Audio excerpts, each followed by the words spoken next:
जय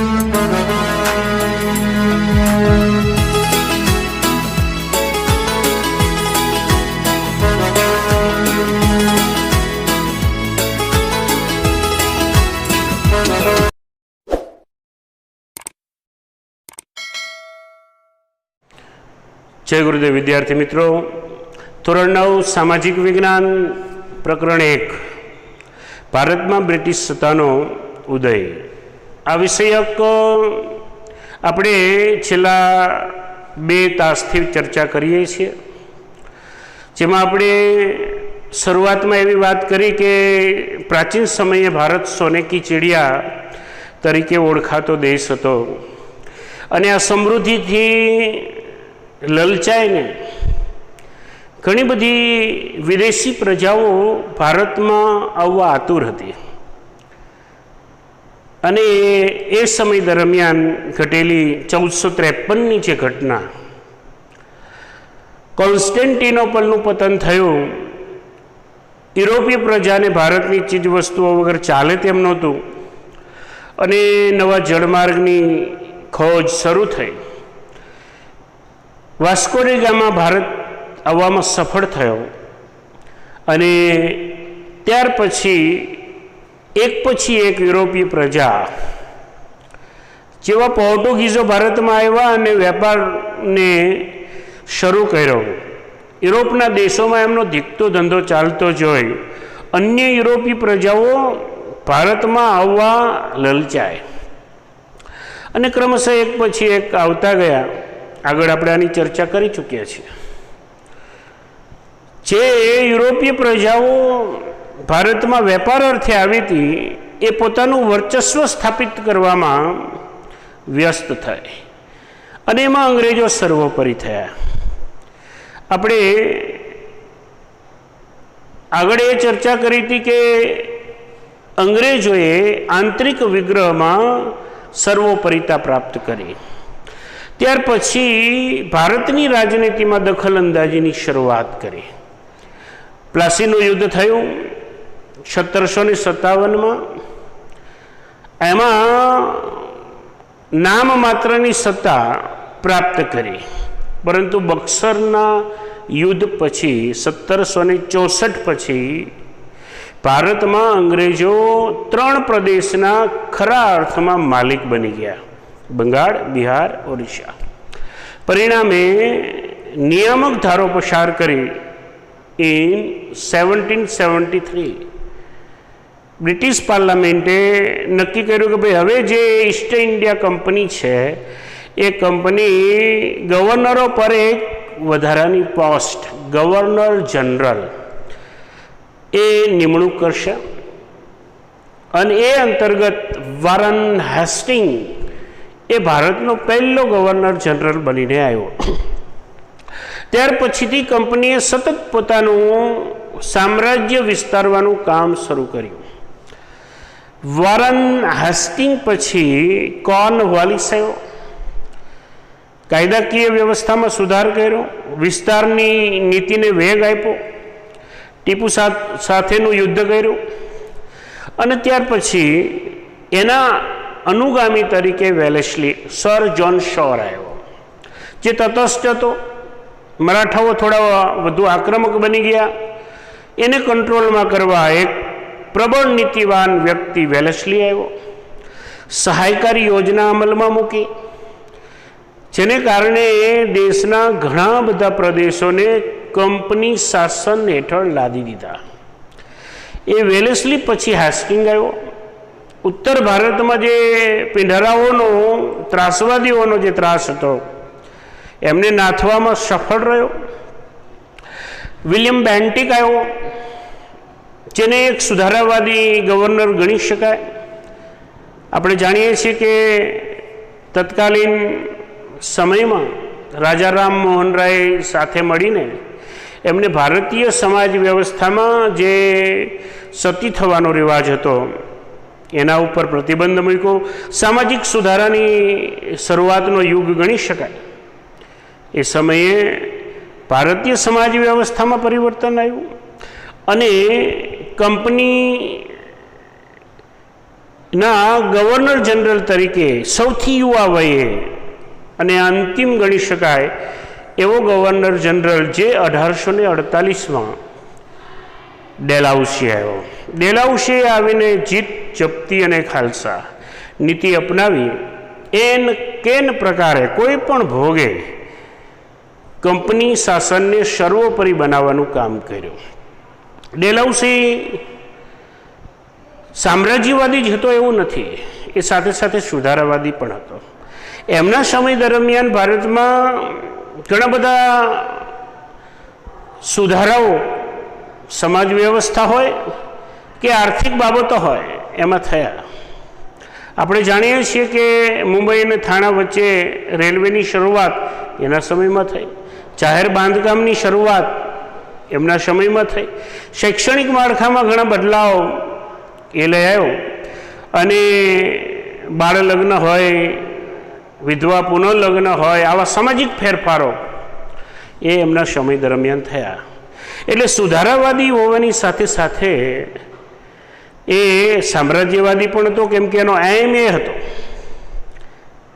મુખ્ય એમ એ હતો કે પોતાની કંપનીનો વિસ્તાર એ ઝડપથી વિસ્તારે પણ અપ્રિય ન બની જાય, એટલે સુધારાઓ પણ એમને કર્યા. આજે આપણે જે ટોપિકની વાત કરવાની છે એ છે કંપની શાસનની આર્થિક અસરોની.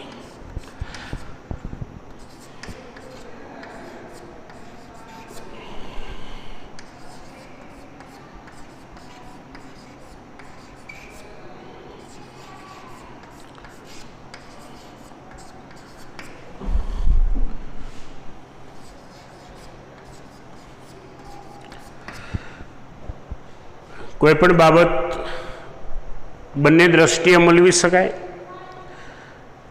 Effect always two side, positive and negative. આર્થિક દ્રષ્ટિએ જોઈએ તો કંપનીનો મુખ્ય ઉદ્દેશ્ય વેપાર હતો અને ભારત સાથે વેપાર કરીને ભારતના ભોગે ઇંગ્લેન્ડને સમૃદ્ધ બનાવવાનો આશય હતો. થોડી પૂર્વાર્ધની વાત કરીએ તો એક સમયે ભારત સોને કી ચિડિયા કે જેના વૈભવ, સમૃદ્ધિ એ જોઈને આકર્ષાઈને જ આવેલી આ યુરોપીય પ્રજા, સમૃદ્ધિથી આકર્ષાઈને આવેલા લોકો, એક સમયે દુનિયાના દેશો સાથે વેપાર કરનારો ભારત અને ત્યાંથી ખૂબ ધન કમાનારો ભારત એટલે સમૃદ્ધ હતો. એ સમૃદ્ધિતાએ આકર્ષાઈને આવેલા આ યુરોપીય દેશોમાં અંગ્રેજો જે સર્વોપરી થયા અને એમાં ઈસ્ટ ઇન્ડિયા કંપનીએ પોતાનું વર્ચસ્વ પૂરા દેશ ઉપર સ્થાપિત કર્યા પછી એમને ભારતને નિકાસ કરતા દેશમાંથી કાચા માલનો સ્ત્રોત પૂરો પાડતો દેશ બનાવી દીધો. એક સમય એવો હતો કે ભારતમાંથી તૈયાર થયેલી ચીજવસ્તુઓ દુનિયાભરમાં જતી હતી. આ સમૃદ્ધિનું પ્રતીક છે. દુનિયાના દેશો ભારત પાસેથી આવી વિવિધ ચીજ વસ્તુઓની ખરીદી કરતા હતા. એ સમય ભારતનો જતો રહ્યો. નિકાસ કરવાની સ્થાને ભારત ઇંગ્લેન્ડનું એક બજાર બનીને રહી ગયું. સરળ શબ્દોમાં કહીએ તો એક સમયનો સમૃદ્ધ ભારત હવે કંપની માટે કાચા માલનો ઉત્પાદક અને તૈયાર પોતાના કારખાનામાં તૈયાર થયેલા ઉત્પાદનોનું બજાર બનીને રહી ગયો, જેને કારણે ભારતની આર્થિક સ્થિતિ બેહાલી તરફ જતી રહી. એક સમૃદ્ધ ભારત આર્થિક પાયમાલી તરફ જતું રહ્યું. ભારતના જે સમૃદ્ધ ગામડાઓ હતા, સ્વાવલંબી ગામડાઓ હતા કે જે પોતાની જરૂરિયાતની તમામ ચીજ વસ્તુઓનું ઉત્પાદન જાતે કરતા હતા, એ પરાધીન બની ગયા. એમને હવે ઇંગ્લેન્ડથી આવતી ચીજ વસ્તુઓ પર નિર્ભર રહેવું પડે એવી સ્થિતિ ઊભી થઈ ગઈ. પરિણામે ગામડું છે એ વધુ બેકારી તરફ જતું ગયું. ભારતીય સમાજ વ્યવસ્થા એ સમયે મોટાભાગે ગ્રામીણ ક્ષેત્રમાં હતી. સ્વાવલંબી ગામડા અને એમના કારીગરો બેકાર બન્યા. ખેડૂતો ઉપર વધુ પડતી જકાત, વેપારીઓ ઉપર વધુ પડતી જકાત એ એમની પોલિસી હતી. ઇંગ્લેન્ડમાં આવેલી ઔદ્યોગિક ક્રાંતિ અને એ ક્રાંતિને કારણે જે કાપડનું ઉત્પાદન થતું હતું એ ભારતની બજારમાં વેચવા માટે અંગ્રેજોએ ભારતમાં હાથસાળ ઉપર તૈયાર કરતા સુતરાઉ કાપડને ભારે જકાત નાખી. પરિણામે આ કારીગરો છે એ એન કેન પ્રકારે આ ઉદ્યોગથી દૂર થાય એવા પ્રયાસો થયા અને એમને પોતાનો વ્યવસાય છોડવો પડ્યો, બેકાર બન્યા. એટલે અંગ્રેજી જે પોલિસી હતી, ભારતીય વેપારીઓ ઉપર, ચીજવસ્તુઓ ઉપર ભારે જકાત, જ્યારે ઇંગ્લેન્ડથી જે કાપડ આવતું હતું, ઇંગ્લેન્ડથી જે ચીજવસ્તુઓ ઉપર આવતી હતી તેના ઉપર મામૂલી જકાત, જેથી કરીને ભારતનું જે ઉત્પાદન હતું ચીજવસ્તુઓ એ વધુ મોંઘી બની. વિશ્વ બજારમાં તેની જે કિંમત એ ખૂબ ઊંચી વહી જતી હતી. પરિણામે સસ્તું જે અને ઇંગ્લેન્ડનું ઉદ્યોગમાં તૈયાર થયેલું ઉત્પાદન એ આકર્ષક બન્યું. આમ ભારતના કારીગરો છે એ બેકાર બન્યા. બીજી બાજુ એ કારીગરો પાસે ચોક્કસ પ્રકારના કોન્ટ્રાક્ટ કરાવવામાં આવતા હતા, ચોક્કસ સમયમાં એ પૂરા કરવા પડતા હતા. જો એમ ન કરે તો એમને ફટકારવામાં આવતા હતા, દંડ કરવામાં આવતો હતો, જેલની સજા કરવામાં આવતી હતી. પરિણામે હાથસાળના જે કારીગરો હતા, જે જાતે કાપડ બનાવતા હતા, એ વણકર લોકોએ પોતાના વ્યવસાયમાંથી વિમુખ થયા. ભારતનો એક હાથસાળ અને આ હસ્ત ઉદ્યોગ કહી શકાય એ ધીરે ધીરે પડી ભાંગ્યો. ન્યાયિક પ્રક્રિયાઓમાં પણ એવું થયું કે જે પંચાયતી વ્યવસ્થાઓ, જે ન્યાય પ્રણાલી ગ્રામીણ હતી એમાં દખલઅંદાજી કરતા અને અંગ્રેજીકરણ થતાં માળખું બદલાયું. એ સામાજિક અસરમાં આપણે વાત કરીશું. આર્થિક દ્રષ્ટિએ અંગ્રેજોની નીતિને કારણે એક સ્વાવલંબી અને સમૃદ્ધ ગામડાઓ કંગાળ બન્યા. હવે વાત કરીએ કંપની શાસનની.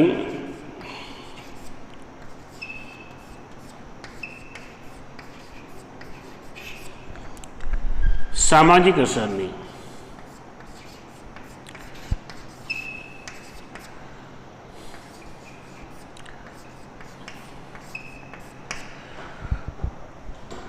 જેવી રીતે આર્થિક ક્ષેત્રમાં ફેરફાર થયા એવી રીતે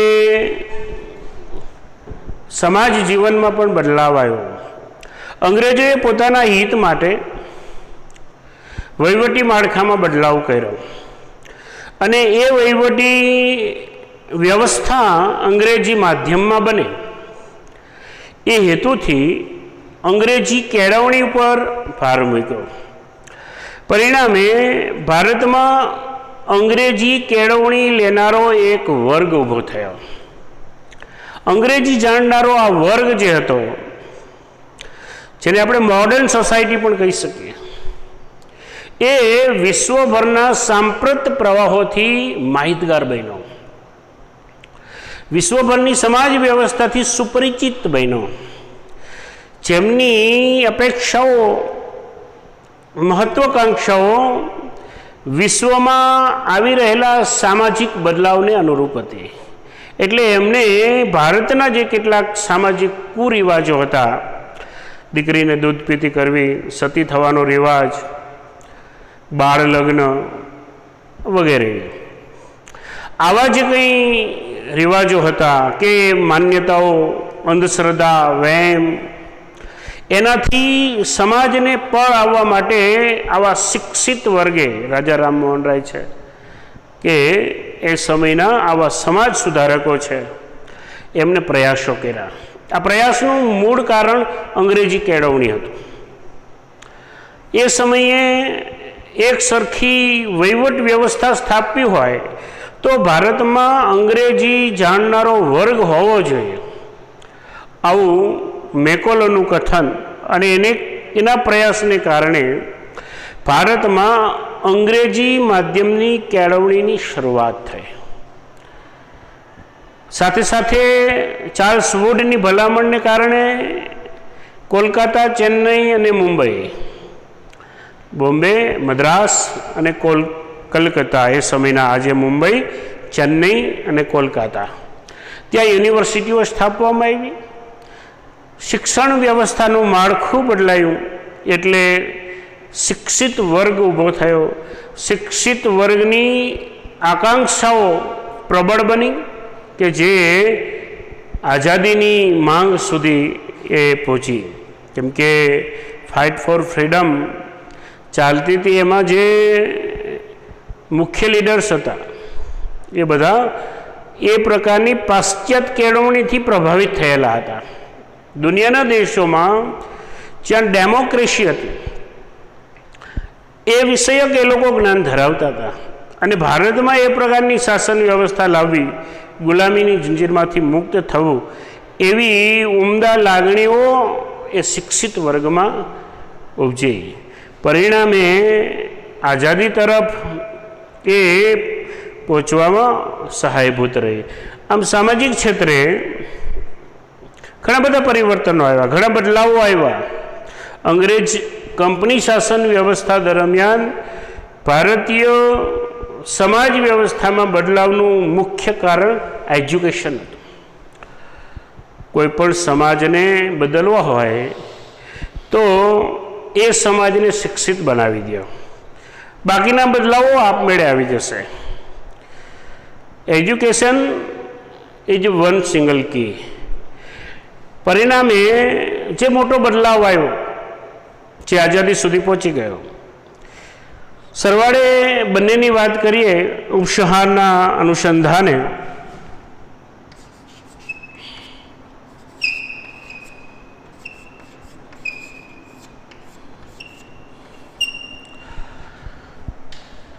ભારતમાં ઈસ્ટ ઇન્ડિયા કંપની વેપાર કરવાના ઉદ્દેશ્યથી આવેલી. એટલે એમનો એમ શાસન ચલાવવો નહોતો, પરંતુ એમણે જોયું કે ભાઈ ભારતમાં જે રાજા નવાબો, એમની દખલઅંદાજીઓ એ ન થાય અને સરળતાથી ભારત સાથે વેપાર કરી શકે, એ હેતુથી કંપનીએ સત્તા હસ્તગત કરવાનું શરૂ કર્યું. પછી તો એને ખ્યાલ આવ્યો કે ભારતમાં સત્તા મેળવવી સરળ છે, કેમ કે આંતરિક કોને જોવા નહોતો મળતો, ખટપટ હતી, અને એનો લાભ અંગ્રેજોએ ઉઠાવ્યો. ખૂબ ટૂંકા ગાળામાં એક પછી એક પ્રદેશો મેળવવાની શરૂઆત કરી, અને લગભગ 101 વર્ષમાં 1757થી 1857 આ 100 વર્ષના ગાળામાં ઈસ્ટ ઇન્ડિયા કંપનીએ પૂરા ભારતમાં પોતાનું વર્ચસ્વ સ્થાપિત કરી દીધું. ભારતમાંથી કાચો માલ પોતાના દેશમાં લઈ જવો, ત્યાં આવેલી ઔદ્યોગિક ક્રાંતિમાં એમને તૈયાર કરવો, તૈયાર થયેલા માલને બજાર તરીકે ભારતનો ઉપયોગ કરી અને ભારતના બજારમાં વેચવો. આમ જોઈએ તો effect always two side, negative and positive. પરંતુ ભારતના સંદર્ભે કંપની શાસનની અસર હકારાત્મક કરતાં નકારાત્મક વધુ રહી, કેમ કે કંપનીએ ભારતના ભોગે ઇંગ્લેન્ડને સમૃદ્ધ બનાવ્યો. એટલે એ સમય દરમિયાન આર્થિક રીતે ભારત પાયમાલ થયો. પરંતુ સાંપ્રત કાળે જે કંઈ સંશોધનો થયા, ફેરફારો થયા, એ ફેરફારોનો લાભ પણ ભારતને મળ્યો. જેમ કે રેલવે 1853માં મુંબઈ થાણા વચ્ચે ભારતમાં શરૂ થઈ, તાર અને ટપાલની વ્યવસ્થાઓ આધુનિક બની, જાહેર બાંધકામો શરૂ થયા, રસ્તાઓનું નિર્માણ, આવી ઘણી બધી બાબતો છે કે જે સાંપ્રત કાળે પૂરા વિશ્વમાં ઘટતી હતી, એનો ક્યાંક ક્યાંક અંશે લાભ મળ્યો. સમાજ વ્યવસ્થામાં પણ કેટલીક બદીઓ હતી, વહેમ, અંધશ્રદ્ધા, માન્યતાઓ, કુરિવાજો, એમાંથી આપણે પર આવ્યા, બદલાવ આવ્યો, સમાજ વ્યવસ્થાના માળખામાં પણ બદલાવ થયો. એટલે હંમેશા ચારે ચાર પાસાઓ ઉપર અન્ય કોઈ સત્તા હોય, વિદેશી સત્તા હોય, એની અસર થતી હોય છે. રાજકીય, આર્થિક, સામાજિક અને સાંસ્કૃતિક, આ ચાર પાયા છે.